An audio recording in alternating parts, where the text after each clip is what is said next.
से लेकर के और हम पेज नंबर 199 तक ये परीक्षा आपकी होनी है, लगभग 28-30 पेज की। आज बिल्कुल समापन की ओर चलते हैं। जो ध्यान का प्रकरण चल रहा है, आर्त ध्यान के 4 भेद, रौद्र ध्यान के 4 भेद और धर्म ध्यान के 4 भेदों के बारे में आपने जाना। धर्म ध्यान के 4 भेदों में ही आज्ञा विचय, अपाय विचय, विपाक विचय और संस्थान विचय, ये 4 भेद जो हैं उनमें संस्थान विचय के अंदर पिंडस्थ ध्यान, पदस्थ ध्यान, रूपस्थ ध्यान और रूपातीत ध्यान बताया है, जो धर्म ध्यान के ही प्रतीक हैं। और उन ध्यानों को आपने अच्छी तरह से जाना, उसके साथ पिंडस्थ ध्यान का खूब अच्छा अभ्यास किया है। अब आज पदस्थ, रूपस्थ और रूपातीत ध्यान की ओर आपको ले चलती हूँ। पेज नंबर 197 पे आ जाएं। पदस्थ ध्यान यानी पवित्र मंत्रों के अक्षर पदों का अवलंबन लेने वाला ध्यान पदस्थ ध्यान है। इसके बहुत भेद हो जाते हैं। ओम सबसे पहले, जो सबसे छोटा अक्षर है, पद है, और जिसके अंदर 5 परमेष्ठियों की शक्ति समन्वित है, ऐसा ओम प्रणव मंत्र है। पंच परमेष्ठी वाचक मंत्र समस्त वांग्मय द्वादशांग श्रुत को प्रकाशित करने में दीपक के समान है। इसको हृदय कमल की कर्णिका पर या ललाट आदि पवित्र स्थानों में स्थापित कर इसका श्वेत वर्ण के समान चिंतन करना चाहिए। चाहे हम ललाट में स्थापित करें, चाहे हृदय में, तो अनेक बार पूज्य माता जी इस ध्यान की प्रक्रिया आपको बताती हैं। आज हम कोर्स को पूरा करके और कल इस ध्यान का अभ्यास कराएंगे। नंबर 2 है, हृदय में 8 दल के कमल की कर्णिका पर नमो अरहंताणम और पूर्वादि दिशाओं के दलों पर नमो सिद्धाणम, नमो आर्याणम, नमो उवज्झायाणम, नमो लोये सवसाउणम, इन 4 पदों को जो केशर सीख लेते हैं भावों से। और विदिशा के दलों पर सम्यक दर्शनाय नमः, सम्यक ज्ञानाय नमः, सम्यक चारित्राय नमः, सम्यक तपसे नमः, इन 4 पदों को स्थापित कर इन 9 मंत्र पदों का ध्यान करना चाहिए। तो अष्टदल कमल और बीच की कर्णिका, इनको हृदय में स्थापित करके भावों से खूब अच्छे से इनका ध्यान करते हैं तो पदस्थ ध्यान के अंदर का जब मैटर मिलता है, सामग्री प्राप्त होती है, तो मन एकाग्र होता है, कहीं बाहर को नहीं जाने पाता, और ऐसे पदस्थ ध्यान का अपने को अभ्यास होता है। नंबर 3 में पदस्थ ध्यान में दिया कि ह्रीम बीजाक्षर है, जिसके अंदर ऋषभ देव आदि 24 तीर्थंकर भगवान विराजमान हैं, और उन 24 तीर्थंकरों से समन्वित ह्रीम बीजाक्षर को भी अपने हृदय में, ललाट में स्थापित किया जाता है।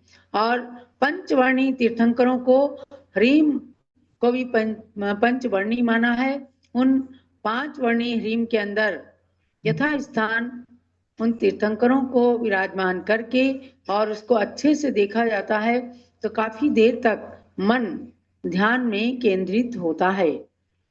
वे अपने अपने वर्णों से युक्त तीर्थंकर भगवान अपने अपने वर्ण के ह्रीम की लाइन आदि में विराजमान होते हैं। उनका ध्यान करना भी पदस्थ ध्यान है।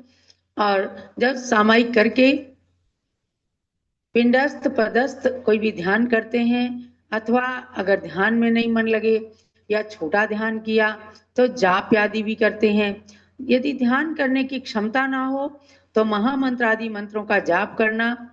अब यहाँ एक विशेष बात है जाप करने वालों के लिए कि जप के वाचिक, उपांशु और मानस, ऐसे 3 भेद होते हैं। तो जो बोल बोल करके मंत्रों का उच्चारण स्पष्ट किया जाता है वह वाचिक है, और उपांशु में शब्द भीतर कंठ में चलते हैं, जीभ भी अंदर अंदर चलती है, ये उपांशु है। और तीसरा जो है मानस जप। मानस जप में बाहरी और भीतरी शब्दोच्चारण का प्रयास पूरी तरह रुक जाता है और हृदय में ही कोई भी मंत्राक्षर का चिंतन केवल चलता है। ये मानस जप ही एकाग्र चिंता निरोध रूप होने से ध्यान का रूप ले लेता है। तो कई लोग जैसे जाप करते हैं, बिना बोले जाप नहीं हो पाता। जाप है ठीक है, लेकिन उससे ज्यादा पुण्य कहा है कि वाचिक जाप से 100 गुना अधिक पुण्य उपांशु जाप में होता है और उससे 1000 गुना पुण्य मानस जाप में होता है। मानस मन मन में चिंतन करने से, लेकिन सबकी अपनी अपनी योग्यता है या उनकी अपनी अपनी आदत स्वभाव हो जाता है।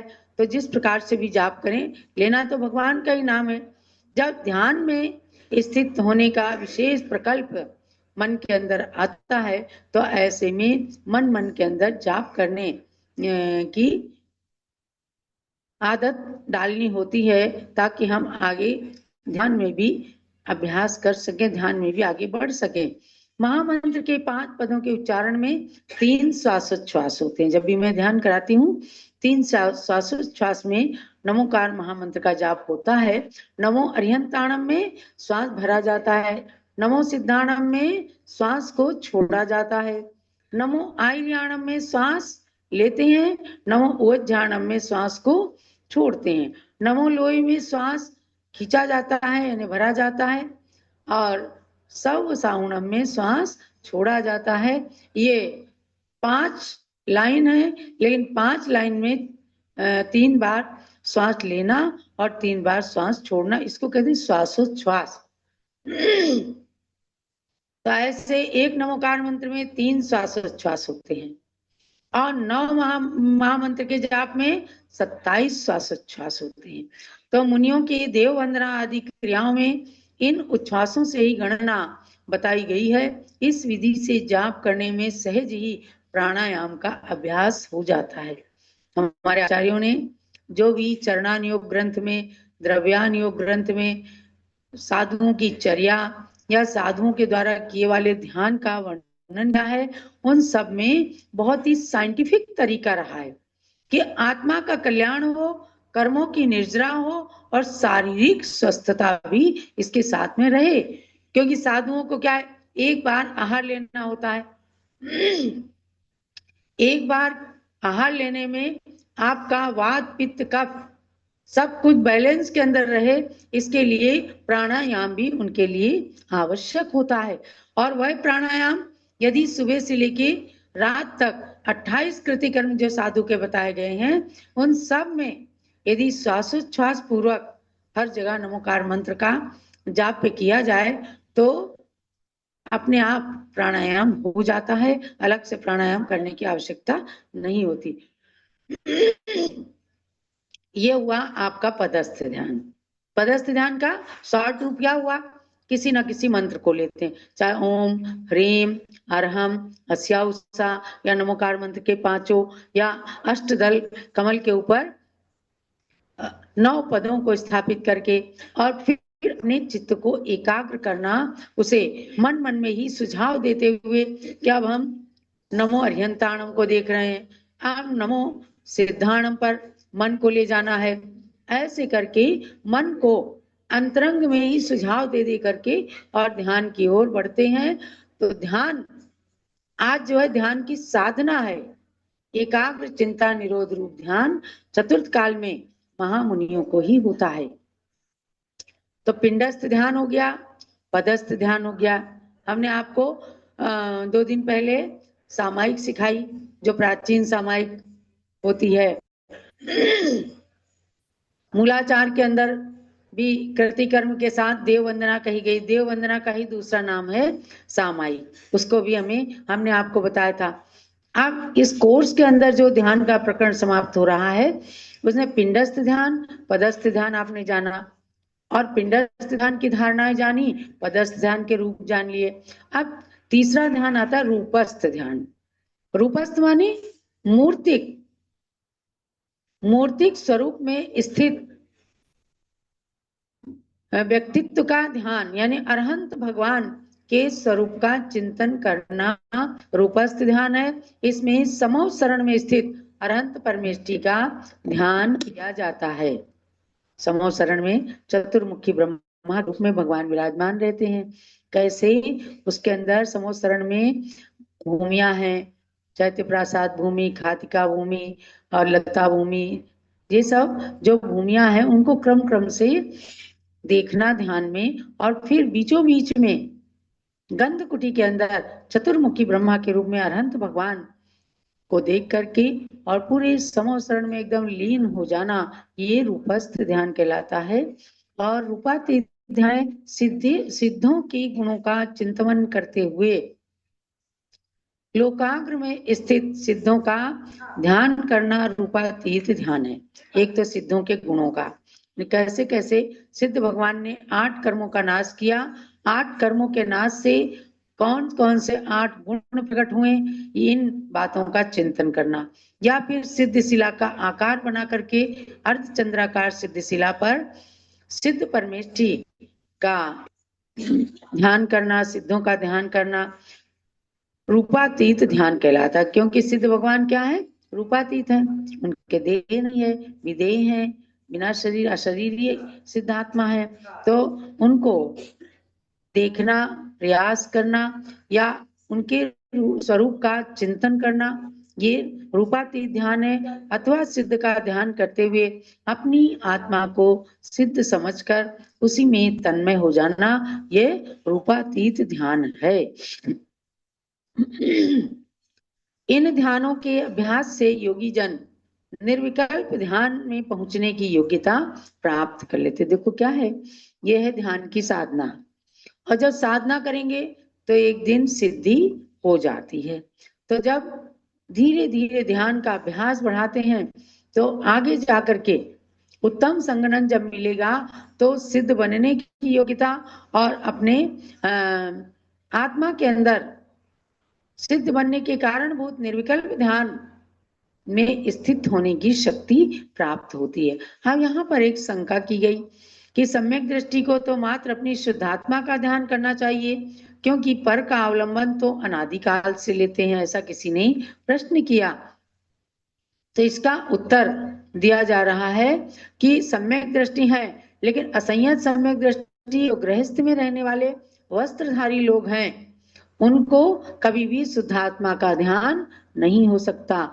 अगर सवस्त्र अवस्था में, वस्त्र सहित अवस्था में शुद्धात्मा का ध्यान होता तो वीतराग निर्विकल्प समाधि में स्थित होने वाले सप्तम गुण स्थानवर्ती मुनियों का या इससे ऊपर जाने वाले मुनियों के ध्यान को क्यों कहा जाता है? क्यों तपस्या करते आदिनाथ भगवान, महावीर भगवान और भरत जी घर के अंदर भी बैरागी थे, लेकिन उनको भी दीक्षा लेना पड़ा तपश्चरण करने के लिए। ध्यान इतना सुंदर उन्होंने केशलोच करते करते अपनी आत्मा का ध्यान किया कि एकदम उसी समय उन्हें केवल ज्ञान की प्राप्ति हो गई। तो इसमें कहा है कि आचार्य सप्तम गुण स्थान तक इन जो ध्यानों को मानते हैं तो उसके लिए कहने की जरूरत नहीं थी। वो तो ये कहा जाता कि जो भी इन ध्यानों को करेगा उसको मोक्ष की प्राप्ति हो जाएगी। लेकिन ज्ञानार्णव में तो स्पष्ट कहा है कि मुख्य रूप से इस ध्यान के ध्याता अप्रमत्त मुनि है, माने सप्तम गुण स्थानवर्ती मुनि ही होते हैं। इसके नीचे के जीव गौण रूप से हैं। गौण रूप से मतलब उनके ध्यान की साधना हो सकती है, उनके अंदर एकाग्र चिंता निरोध रूप ध्यान नहीं हो सकता। शुद्धात्मा का ध्यान तो सप्तम गुण स्थान में निर्विकल्प अवस्था में ही शुरू होता है, क्योंकि वहीं से शुद्धोपयोग की शुरुआत है। ये बात पहले निश्चय व्यवहार के परिच्छेद में कही जा चुकी है, किंतु सविकल्प अवस्था तक पंच परमेष्ठी आदि के या इन धारणाओं के अथवा मंत्र पद आदि के आश्रय से ही ध्यान हो सकता है, ये नियम है। आज शुद्धात्मा का ध्यान संभव नहीं है।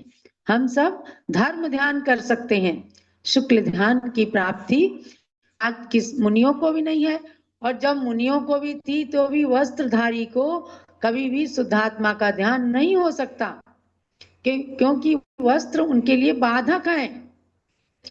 जो गृहस्थ में रहने वाले सेठ सुदर्शन, सुकुमाल मुनि, सुकौशल मुनि अनेक नाम आए हैं कि वे भी अष्टमी चतुर्दशी को स्मशान में जाकर या किसी स्थान में जा करके नग्न होकर के ध्यान करते थे, तो उनके भी सप्तम गुण स्थान वाला शुद्धात्मा का ध्यान नहीं होता, क्योंकि थोड़ी देर बाद तो उन्हें वस्त्र पहनना ही है।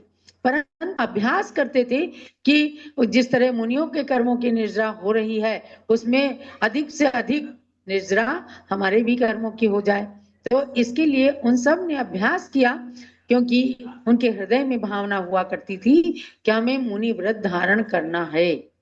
पर यह ध्यान रखना कि गृहस्थ यदि थोड़ी सी देर के लिए भी मुनि के समान भी ध्यान करें तो भी उनके शुद्धात्मा का ध्यान नहीं होगा। धर्म ध्यान की उत्कृष्टता हो सकती है, लेकिन शुद्धात्मा का या शुक्ल ध्यान की प्राप्ति नहीं हो सकती है। इस प्रकार से आपको प्रवचन निर्देशिका के अंदर ये ध्यान की आवश्यकता नाम का चैप्टर पढ़ाया गया। अब केवल 2-4 लाइनें रह गई हैं। कल हम आपको 7 तारीख को 7 जनवरी 2025 के दिन हम आपको इसका अध्ययन पूर्ण करा करके और एक ध्यान का अभ्यास भी हम आपको कराएंगे। इसलिए बहुत ही खुशी हो रही है कि आप सबने ध्यान पूर्वक इस ध्यान की बात को सुना, पढ़ा और पूरे प्रवचन निर्देशिका को पढ़ करके 2 बार परीक्षा दे चुके हैं। तीसरी बार परीक्षा देने का कल परसों जो उपक्रम करना है, उसके लिए एक दूसरे को सूचना कीजिए और अधिक से अधिक जिन लोगों ने भी पढ़ा है सब लोग परीक्षा दें, कोई डरे नहीं और आपको प्रमाण पत्र भी प्राप्त होगा।